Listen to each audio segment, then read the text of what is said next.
Hello, everyone, and welcome to Full Time, where we take you around the world of soccer, locally, regionally, nationally, and internationally. Full Time is presented by the Game Sports Podcast and powered by 91 Network. You're listening to Season 5, Episode 15 of Full Time. I'm your host, Daniel Scarpino, and with me is our co host, Gitano Gallo. Before we begin today's show, Full Time is sponsored by Little Caesars Pizza. With their two locations in Sault Ste. Marie, Ontario, you can download and access the Pizza Portal app so you can enjoy a delicious hot and ready pizza from Little Caesars today. Reminder listeners that recordings of Full Time occur weekly or bi-weekly, and uploads to all of our platforms for public viewing and listening occur weekly or bi-weekly as well. Folks, a very happy new year to all of you as we kickstart 2025. G, how are you, my friend? Up until the snow started coming last night, I was doing pretty fantastic. Scarps, but how about you? I'm doing good, man. Started the new year on a positive note, and we're here today on January 2nd at the time of recording. So all is good in my books, and I'm looking forward to our first show of 2025 here today. In today's show, we are going to talk about the January transfer window, Europe's Big Five, and the Carabao Cup. As always, if anyone would like to listen to our previous content, please check us out at Full Time on the Game Sports Podcast and 91 Network. And without further ado, Gaetano, and to everyone who has taken the time to tune in here today, let's kick off. We get today's show started with a discussion and a brief look at the January transfer window. The January transfer window has officially opened as of Wednesday, January 1st. So at the time of recording, it opened yesterday, and it is going to close on Monday, February the 3rd. So, G, we are incredibly early into this window, just a matter of 2 days. But this next month is going to be an opportunity for clubs to buy, sell, and loan players. What can we expect from this transfer window this month, in your opinion, G? I don't think it's going to be as hectic as the summer was. I don't see a lot of big money moves being made. So it's a typical January transfer window thing, not just this one specifically, but typically the big money moves happen in the summer. It's just a lot harder to justify spending that money in January, and it's a lot harder for teams to find replacements in January. So it kind of complicates everything. So I expect it to be, I don't want to say quiet, but I don't think it's going to be anything kind of extraordinary. Yeah, there probably won't be anything groundbreaking, but I think for some clubs specifically, there's going to be a few key additions that they're going to be looking to bring in, and that'll be the ones that most people in the world of football pay attention to. And for you, Gitano, what are the most interesting transfer rumors that you have been hearing and reading about as of late? Because again, we're only 2 days into this thing. Basically, nothing has happened yet, but as we know, over the next 30 odd days, that things are bound to happen. Yeah, so I'm going to start at home with Manchester City. Obviously looking for a center back. I've been looking for a new one for the last couple of windows. We're linked with far too many players at this point to start giving names, because it's just, any decent, promising young center back is being linked right now. But I do expect City to kind of make a move for a center back, a defensive midfielder, someone to not just replace Rodri while he's injured now, but also play with him and alongside him and cover for him in the future. And then a forward, someone, Erling Haaland's played 13 straight 90 minutes for City, which is just, it's unsustainable. So he does need some help there. So I expect City to be in the market for probably those three positions mostly. And then kind of outside of City, I'm really interested in see what Liverpool does.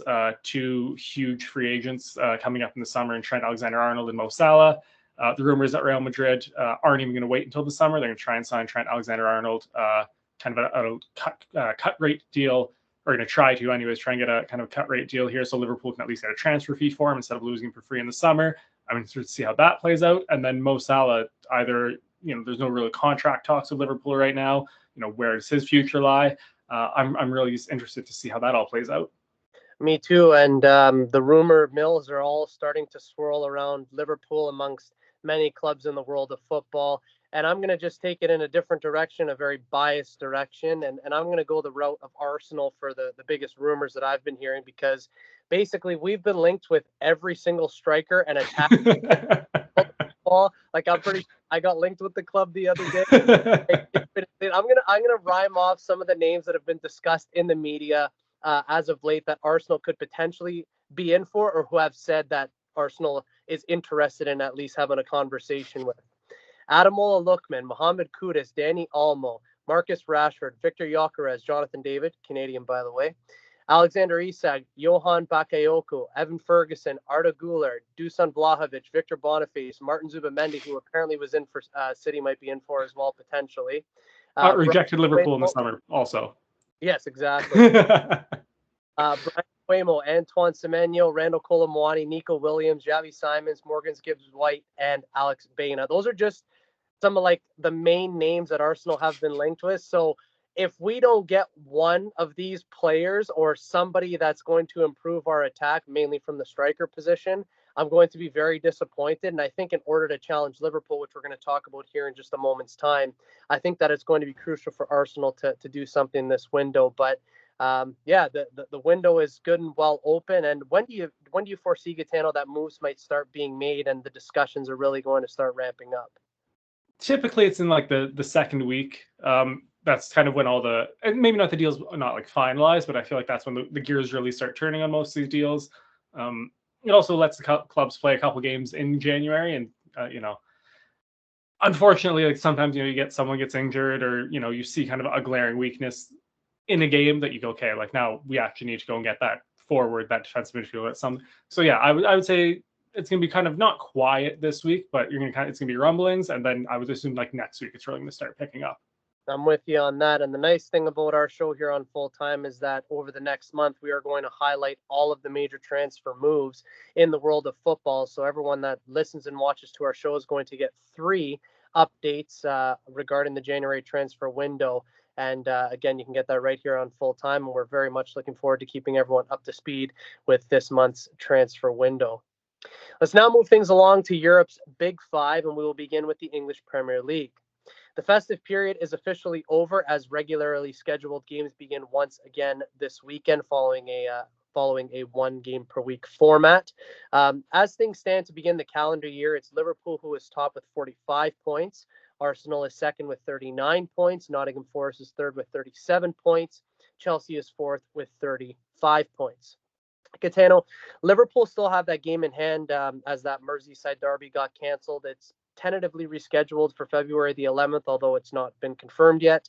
That being said, if you look at it purely from a statistical and theoretical point of view, Liverpool have the chance to go 9 points clear if everything remains the same as it is right now.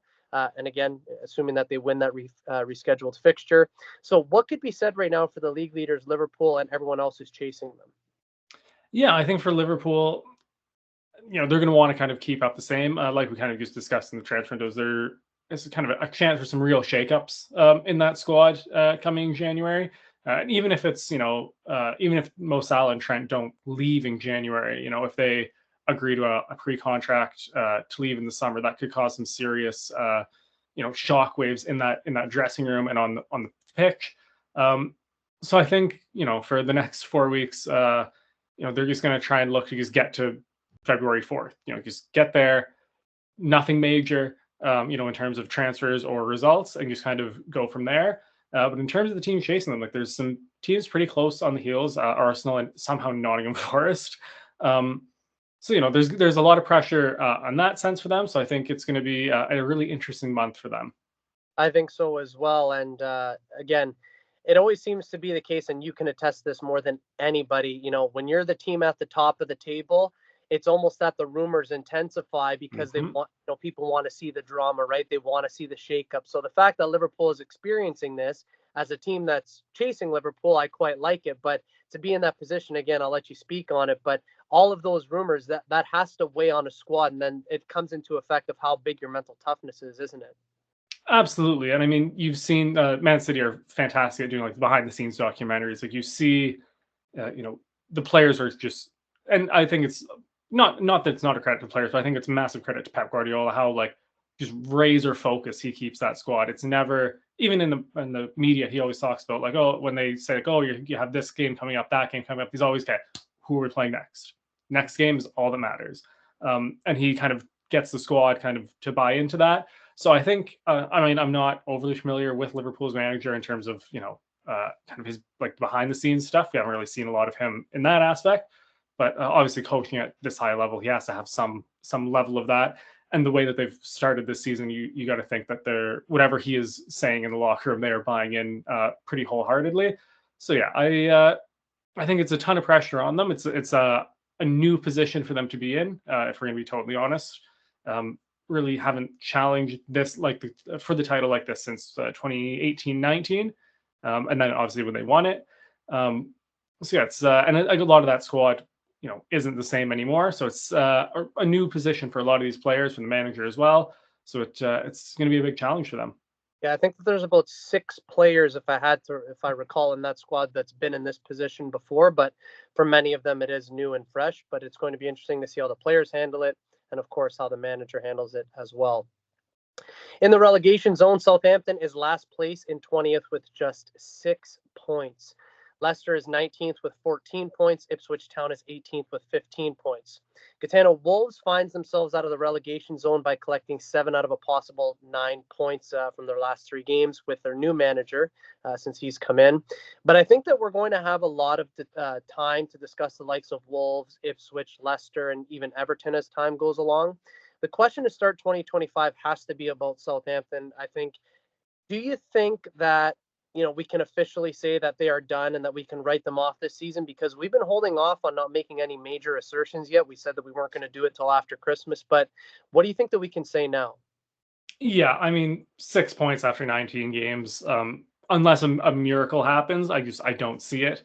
And we kind of talked about it, before the season started, at the start of the season, and now we're kind of at the halfway point here. Like, they just were not ready for the Premier League yet at this point.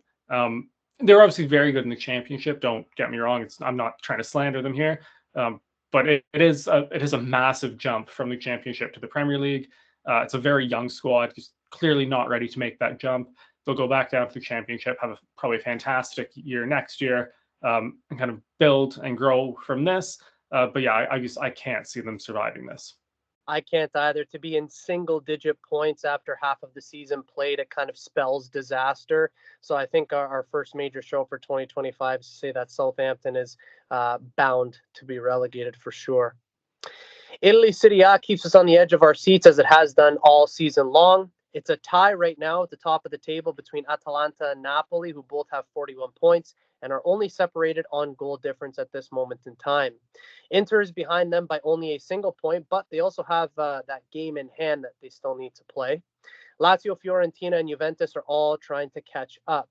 Gitano, no team challenging at the top of the table right now in Serie A can afford a slip up, can they? God no. And just with the next couple of fixtures, there's some matchups between those 6 teams, which it's still slightly too early to say title deciding, but can really change the landscape of this title race for sure. Yeah, and we always say it in the world of football that you can't win the title, before Christmas, but after Christmas, that's when all the telltale signs come out. So this is going to be a huge, huge month in Serie A. In Spain's La Liga, it's a turn of events as we approach the halfway point in the season. It's Atletico Madrid who have gone to the top of the table with 41 points to their name. Real Madrid is second with 40 points.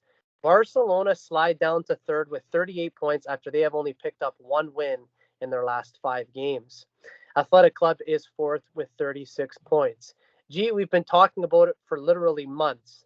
We're waiting for that Hansi Flick bubble to burst at Barcelona. Can we officially say that that has happened? Oh, definitely, the bubble has burst. 1 win in 5, and I'm as a City fan, I'm not trying to throw shade here, but 1 win in 5 is just kind of unacceptable for the standards that Barcelona kind of have set for themselves in the past, and what Hansi Flick is trying to kind of reestablish now. Yeah, they've just crumbled. They really have, and I don't particularly feel bad about it, and I'll tell you why. And this is the power and the influence of social media. Obviously, I've been on holidays the past couple of weeks with the Christmas break and the whole bit, so I was listening to a video, and it was just outlining all of these names. I'm like, what the heck do all of these names have in common?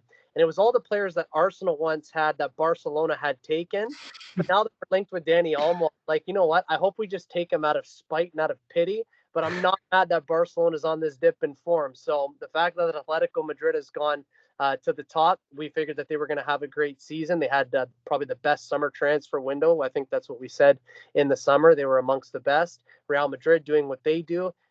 So yeah, the fact that Barcelona is slipping, it doesn't make me mad, and it just makes it for better viewership for La Liga. So I'm looking forward to seeing how this month plays out as well. Out in Germany, it's the Bundesliga, and it's Bayern Munich who remain top with 36 points, but it's Leverkusen who are in fine form and are closing in on the league leaders. They have 32 points. Frankfurt and Leipzig are joint third with 27 points. Gitano, is Leverkusen starting to make their move now? Yeah, they're starting to look like the Leverkusen of last season. Xabi Alonso's got them playing fantastically again. And yeah, it just feels like after a slow start, they're kind of cranking up the gears here and really looking to give Bayern Munich a good challenge. I would love to see it. I really would, because again, we don't want to have just one team run away with it, but would love to see that level of competition as this new year kicks off here. And in France's Ligue 1, things are exactly as we left them, with PSG holding a 10-point lead at the top of the table above Marseille and Monaco. Gitano, games in Ligue 1 resume at the weekend here. What can we expect in the first month of 2025? Yeah, we didn't really speak about them with the transfer market, but I expect a quiet summer or January window for PSG here.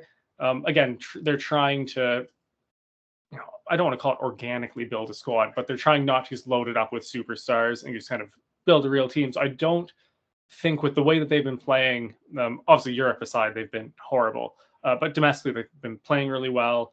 The team is gelling. I really don't think it's going to be too crazy off the field for PSG, and I think that's going to translate to kind of the same pattern we've seen for so far this season, where they're just kind of keep rolling over in Liga. Yeah, I'm with you, man. I think it's going to be sooner rather than later, pure domination, if it hasn't already been. But yeah, again, changing the approach of just not having superstars in that team, and like you said, kind of organically building that team from the ground up, younger players, these sorts of things. So again, I think it's going to be relatively quiet for them this January, but they're just going to be plugging and ticking along in Ligue 1. We now shift gears to the Carabao Cup. The semifinals are about to commence, and these games will be played over 2 legs, as we mentioned in our last show. Let's preview each of these matchups here and now. First, it will be Arsenal up against Newcastle. Gitano, it's 2 legs. It's 2 teams aiming to get into the final of this competition. Who gets there and why? I don't want to do this to you, Scarps, but I feel like this isn't the competition that Arsenal have all their eggs in the basket for. I feel like they're going to play, a slightly rotated side. I'm gonna say, for our listeners and viewers will see it, but like a slightly weaker side.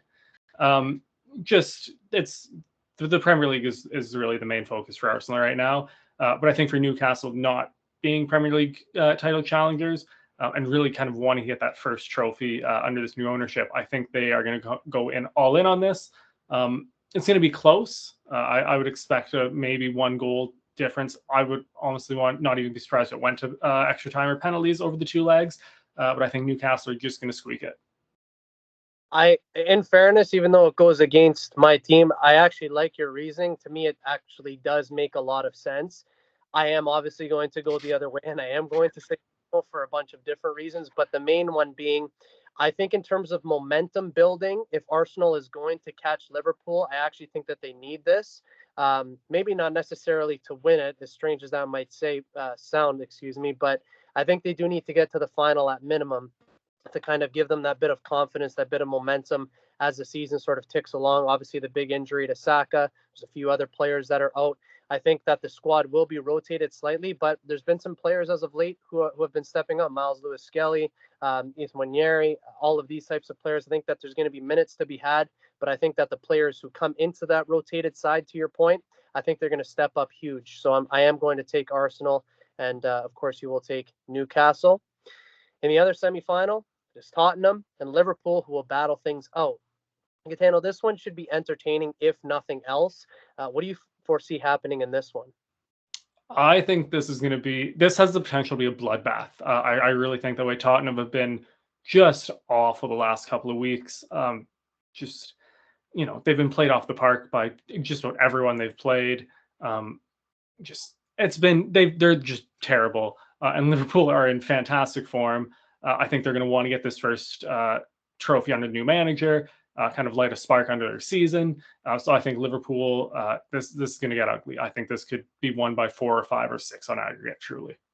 Well, and hey, I don't blame you for that. And there's a lot of talk, actually, not regarding the Carabao Cup, but Liverpool playing against United this upcoming Sunday at Anfield.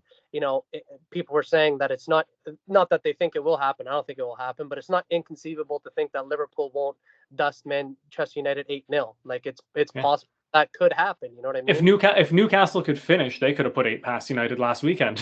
Right. And it is one of those things, to your point, because right now we're talking about Tottenham and Liverpool. The reason why I bring up that United game against Liverpool this upcoming Sunday is that if Liverpool can do that against United, it's not inconceivable. It's really not inconceivable to think that Liverpool can't do that against Tottenham, given how poor Tottenham have been and how good, Liverpool have been. So, yeah, I think that this could be an aggregate score of like 8-3, 7-2, something like that. So I'm also going to take Liverpool for the reasons that you mentioned. And again, I respect Ange Postecoglou as the manager of Tottenham. I actually quite like him. I've got no shame in saying that. And there's still some very good players on Tottenham. I got no shame in saying that either. But Gitano, I don't think that the style of play, I don't think that they could play that over 2 legs against Liverpool and win. Maybe in a one-off game, but over 2 legs, I think they'll get found out. What do you think?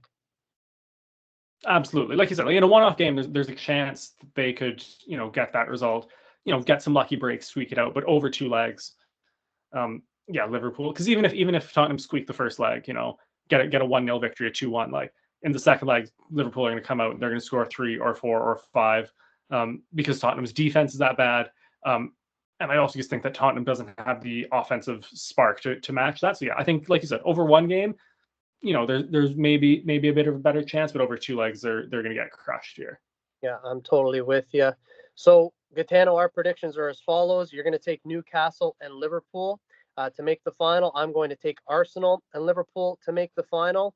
And a reminder to our listeners that the Carabao Cup semifinals will be played again over 2 legs, the first of which will go on January 7th and January 8th. And then the second leg will be played on February 5th and February 6th. This is Daniel Scarpino and Gitano Gallo, and you're listening to Full Time on the Game Sports Podcast and 91 Network. A reminder that Full Time is sponsored by Little Caesars Pizza. You can download and access the Pizza Portal app for any of the 2 locations in Sault Ste. Marie, Ontario. Have a delicious hot and ready pizza from Little Caesars today. Ladies and gentlemen, that is Full Time. As we bring today's show to a close, we want to thank you all for being with us. G, our first show of the new year, and it has started off strong. Well done, sir. Change the date on the calendar, but we just keep rolling here. You got it, man. We keep on rolling. A reminder to our listeners that the next episode of Full Time will be recorded the week of January 20th, 2025. In that show, we will take a look at Europe's Big Five, the Champions League, and the January transfer window.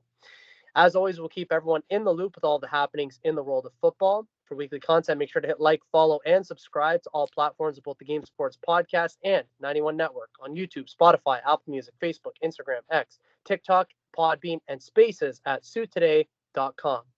For Gitano Gallo, my name is Daniel Scarpino, and thank you for tuning into Full Time. We look forward to seeing you at kickoff next time back here on the Game Sports Podcast and 91 Network. Best always.